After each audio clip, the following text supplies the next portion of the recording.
தர்மமும் கடவுளும் இருக்குமேயானால் கடலில் அமைக்கப்படும் கருணாநிதியின் பேனா சிலையை புயல் அடித்துச் செல்லட்டும் என முன்னாள் அமைச்சர் திண்டுக்கல் சீனிவாசன் விமர்சித்துள்ளார்.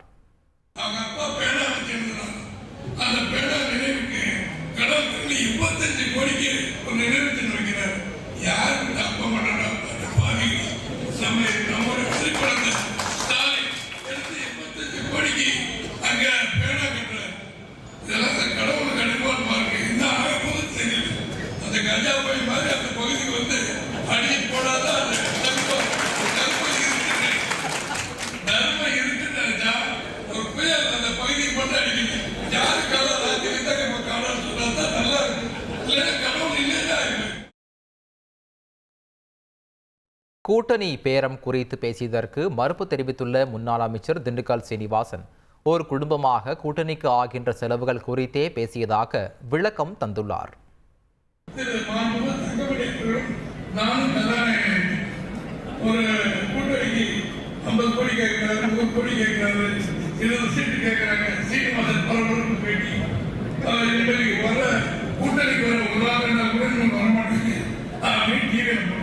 நான் சொன்னது என்ன, ஒரு கூட்டணிக்கு போகும்போது நம்ம குடும்பம் பேசும்போது இவ்வளவு செலவாகுது அவர் செலவாகுது சொன்னாங்க. அதை நான் சொன்னா கூட்டணி வராதுங்கிற மாதிரி செய்தி கொடுத்துருக்காங்க. 15 கோடி நாடாளுமன்றத்துக்கு திமுக உடல் கம்யூனிஸ்ட் கொடுத்து அவங்க நாம நாங்கள் வாங்கியிருக்கோம். இடது கம்யூனிஸ்டுக்கு 10 கோடி நாம நாங்கள் வாங்கியிருக்கோம். கும்பி வேளாளர் கட்சிக்கு 15 கோடி 40 கோடி ரூபாய் கூட்டணிக்கு கன்னியாகுமரி மாவட்டம் நாகர்கோவிலில் நடைபெற்ற அதிமுக கள ஆய்வுக் கூட்டத்தில் முன்னாள் அமைச்சர்கள் வேலுமணி, வரகூர் அருணாச்சலம், ராஜலட்சுமி, தளவாய் சுந்தரம் உள்ளிட்டோர் பங்கேற்றனர். மேடையில் முன்னாள் அமைச்சர் வேலுமணி பேசிக் கொண்டிருந்த போது நிகழ்ச்சி அரங்க வாயிலில் இருதரப்பு தொண்டர்களுக்கிடையே ஏற்பட்ட வாய் தகராறு திடீரென கைகலப்பாக மாறியது. இதனால் கூட்டத்தில் சலசலப்பு ஏற்பட்ட நிலையில் நிர்வாகிகள் தலையிட்டு மோதலை முடிவுக்கு கொண்டு வந்தனர்.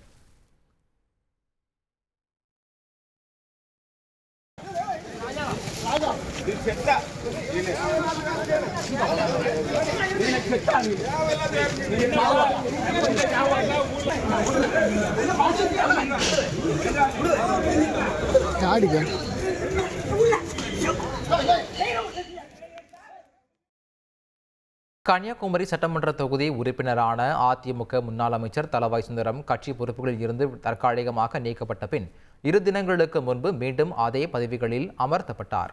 இதைத் தொடர்ந்து நாகர்கோவிலில் நடைபெற்ற கள ஆய்வுக் கூட்டத்தில் பங்கேற்றார்.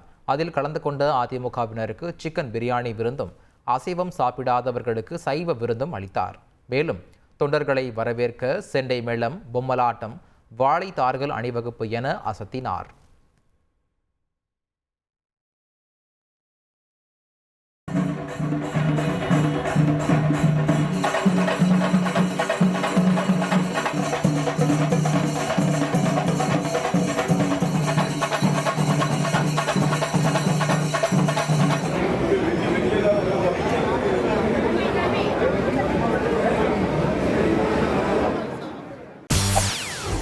செய்திகளை உடனுக்குடன் தெரிந்து கொள்ள உடனே சப்ஸ்கிரைப் பண்ணுங்க.